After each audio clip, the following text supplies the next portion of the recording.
Hi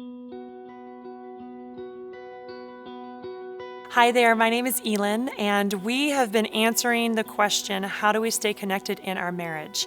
And we've had several videos so far. If you're just kind of joining us and you haven't watched those other videos, I want to encourage you to watch those videos before you watch this one. So in this last video, we are talking about finances. And this is a delicate subject for some couples, for others it's not, depending on your story. But it is an important one, and it is an important topic for all marriages, regardless of what your finances look like or have looked like. Tab and I have had a lot of ups and downs in our marriage in terms of finances. But what's really interesting is that the down times that we had actually did not have anything to do with the amount of money that we didn't have in the bank. I would say that the hardest times that we've had financially were actually when we weren't talking about it. That is a big key to how to handle finances in your marriage. I'd even go so far as to say that when we have been struggling the most financially, but talking all the way through and being united and working through those struggles, it's actually been some of the richest, most blessed moments and most connecting moments that Tab and I have ever had. And it had nothing to do with how much money we had in the bank. In fact, it's when we had the very least in the bank, but we decided we were going to join together to come up with a solution, to attack these money problems together, to work through it together, to make financial decisions together, to share every dollar, every amount, every decision, financially speaking, together. When we felt the most unified is actually when we were the most connected. And the amount that was in the bank really had no influence on the connectedness that we had. Whereas there were other times where we had more money, but we weren't talking.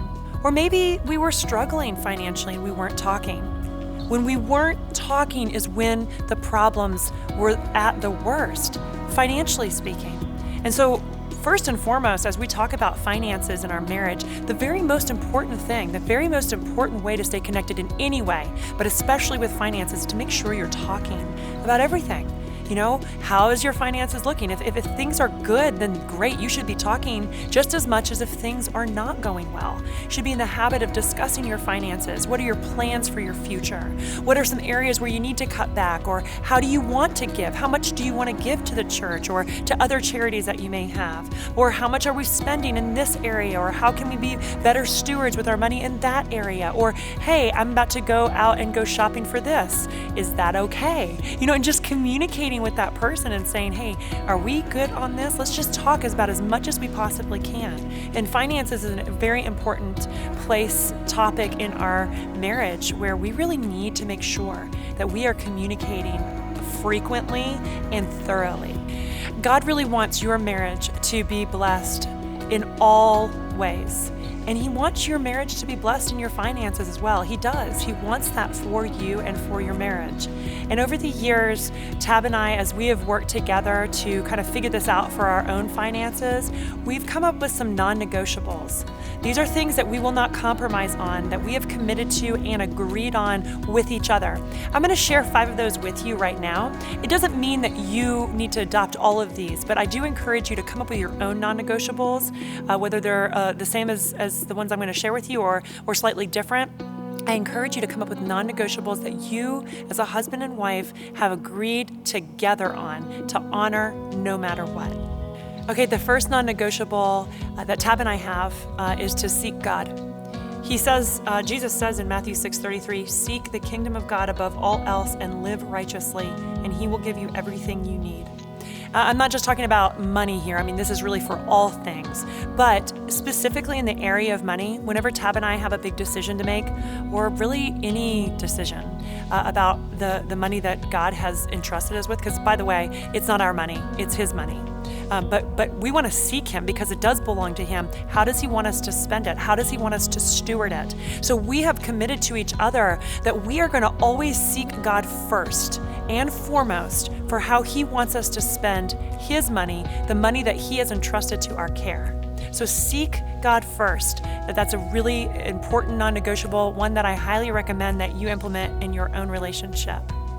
The second non-negotiable is to have no secrets whatsoever. A marriage is not the place to have any secrets.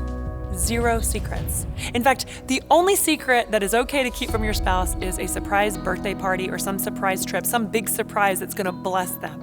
That's the only time it's okay to keep a secret from your spouse. Other than that, and especially in the area of finances, agree right here and now not to keep any secrets from each other. And sometimes we keep secrets with the best of intentions. Sometimes we think that we're protecting our spouse by not telling them the full story because we don't want them to worry. In a marriage, we need to put that all out on the table. For one, there could be a break of trust there that could really damage your relationship. For two, you are one flesh. You are a partnership. And so your spouse has just as much right to know what's going on in his or her finances as you do. And honestly, too, you don't want to hold a secret because that's going to be such a burden for you. Even if it's something that you think you are trying to protect your spouse from knowing, it's just going to weigh you down, and then it's going to impact how you interact with them, and it's going to make you on edge and stressed and frustrated. And then you guys are going to stop communicating. You're going to close down. I mean, those kinds of things happen even when you had the best of intentions in keeping that secret. So don't have any secrets for anything, but specifically right here and right now, we're talking about finances. So make sure you put it all out on the table and that you're really open and honest with each other about the area of finances in your marriage. The third non-negotiable is to keep talking.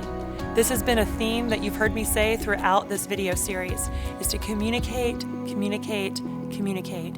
Keep talking. There was a time where Tab and I literally had to talk about every single purchase. And I'm talking like, I'm going to go buy some socks today because mine have holes in them. Or I'm going to go and get gas in my car, which we all know we're going to need at some point or another, but we communicated down to the penny every single item, every single purchase. Now, you may not be in a situation where you need to do that. And great if you're not, but you might be in that season of life in your marriage where you do need to do that. And I was telling you earlier how some of the biggest struggles that we've ever had financially have actually been some of the richest moments in our marriage. And the time that we had to talk about every single solitary purchase on every single item was actually some of the sweetest moments of our marriage because we were really working hand in hand and communicating and doing this together. And that is really empowering and really blessed us big time. So keep talking no matter what your financial scenario. If your finances are in a really great place, keep talking. This is when you need to be talking just as much because you want to keep your finances in a good place and you want to keep on talking. So just no matter where you are financially speaking, make sure that you are talking to each other. A fourth non-negotiable that Tab and I have had and that I want to encourage you to have as well is to be unified. The best way for me to describe this is actually a couple of years ago, we moved out of our house. We had our 3 daughters, and we had been in this house for 15 years. And so we had a lot of stuff in this house, and 3 girls. So, and I'm the 4th, so poor Tab. We had a house full of stuff, and we had to pare it down. We had to move. There was a lot going on in both of us at work, and Tab had actually just taken a new job. Our daughters were switching schools. We had a 1-year-old, and we just had a lot going on. And I will never forget it. We were standing in our kitchen in our old house, and it was before we packed the very first box, but we knew we were moving. And Tab and I stood in the kitchen, and I looked at him and I said, there's one thing that we need to remember through this entire process, from beginning to the end, till the last box is unpacked. And that is that we will be unified no matter what.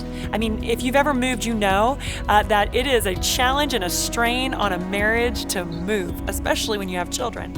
But even if you haven't moved, I'm just telling you, when you go through a big change like that, there's a lot of stress, there's a lot of time-sensitive things that happen. You're dealing with money exchanging, and it's a lot because it's a house, and you have a lot of variables going into play on top of your normal life that you already are living. And so there is just a lot of opportunity for arguing and stress and tense moments.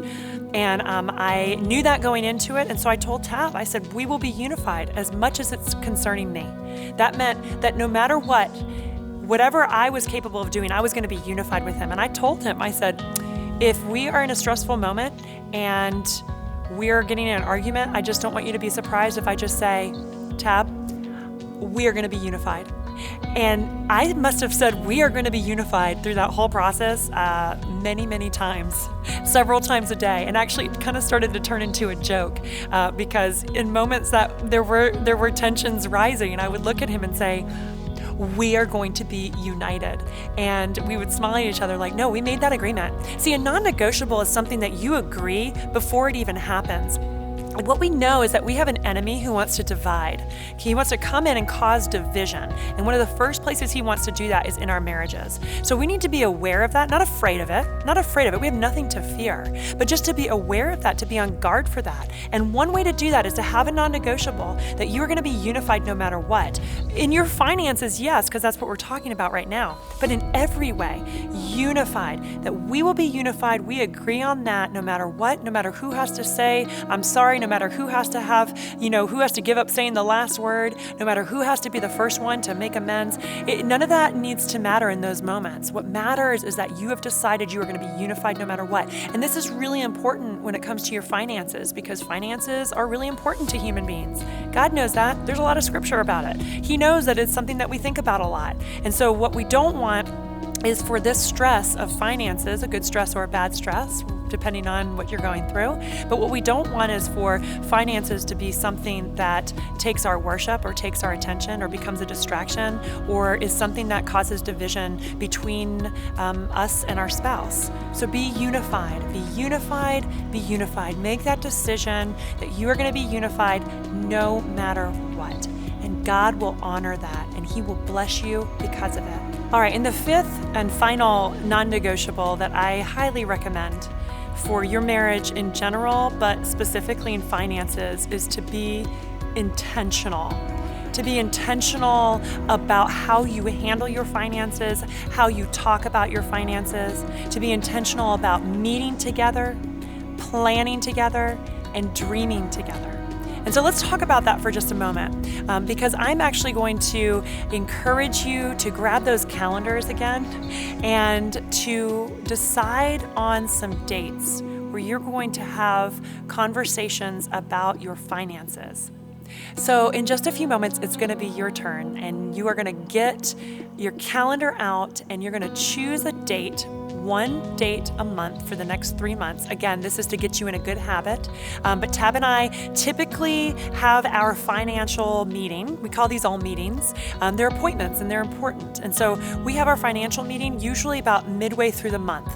And the reason that we do that is because it lets us say, hey, how are we doing now that we're halfway through the month? How are things looking for the end of the month to be coming?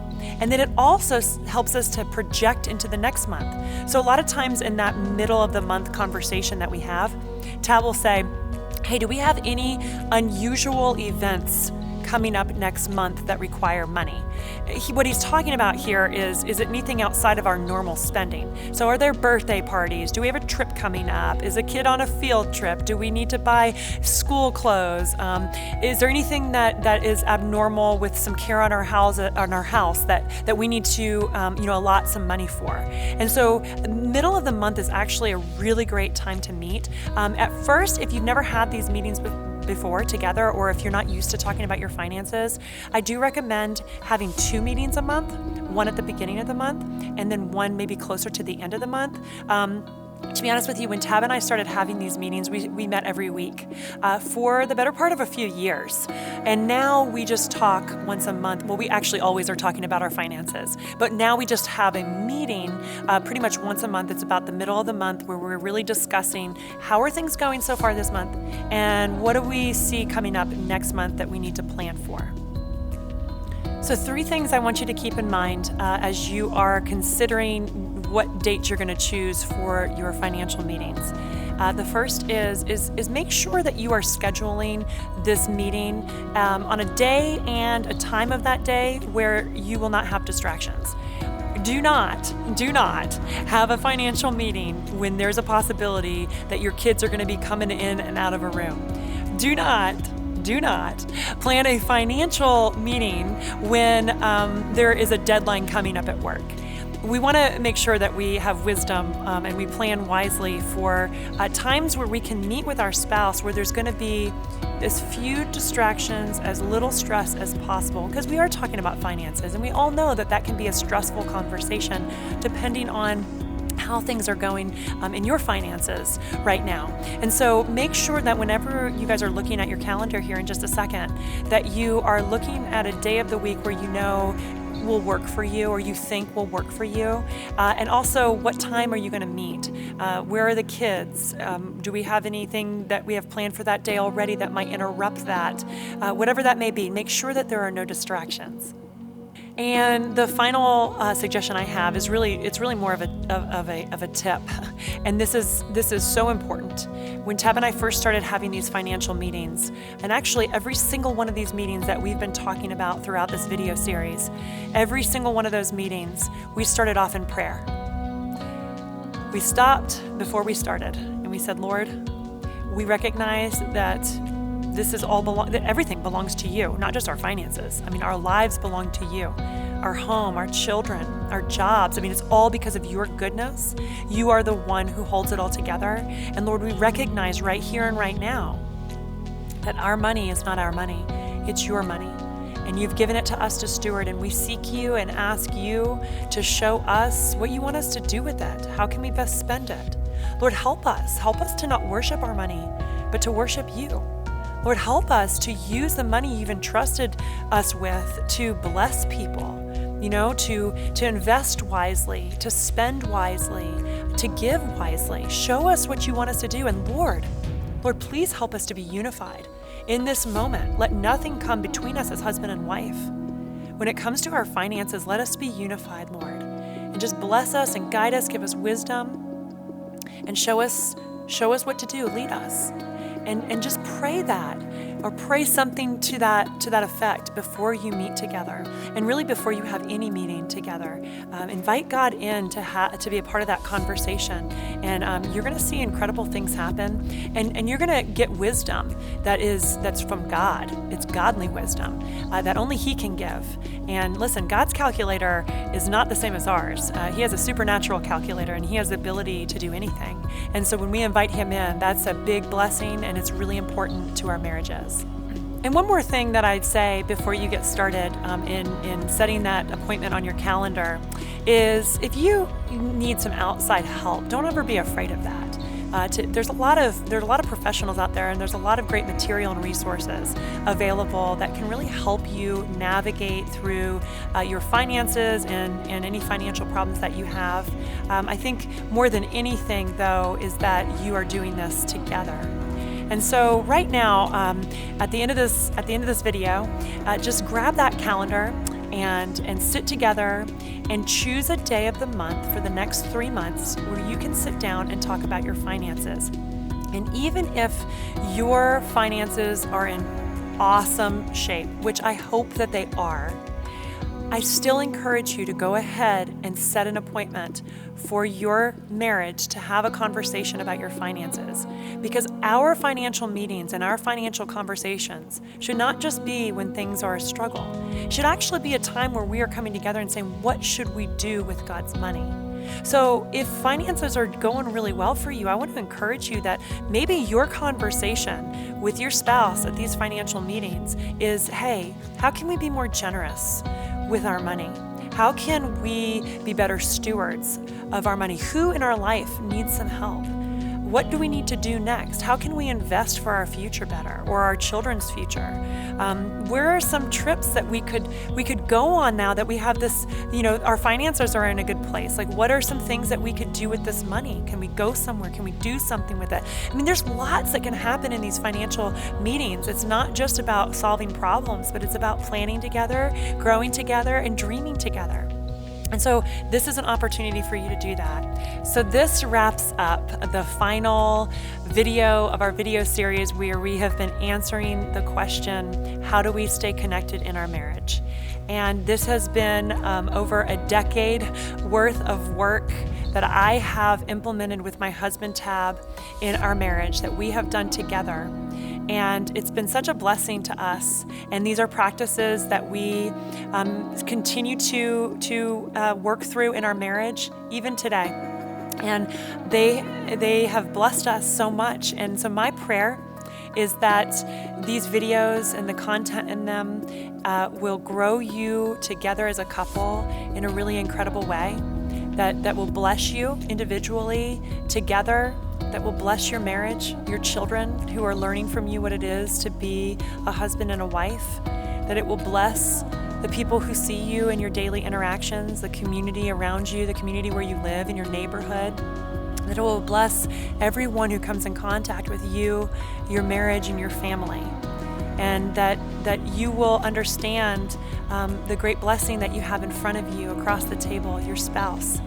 That you will look at each other with great appreciation and love, that you will protect one another, that you will appreciate each other, that you'll be open and share with each other, that you'll recognize that you are on the same team, that you're never each other's enemy, that you would pray for one another, encourage one another, that you would share your needs with each other, that you would connect emotionally and intellectually and spiritually and physically. That you would be unified in terms of your finances, and that all of these areas and all of these conversations and all of these ways that you have grown to be intentional with each other will create the environment for your family to thrive, for your marriage to be a blessing to you and to others. I just believe that God has a great plan for Christian marriages, and I believe He wants to bless you. And that's my prayer for you and your marriage, is that you will be blessed. And so enjoy one another and love each other well. Thanks for joining us.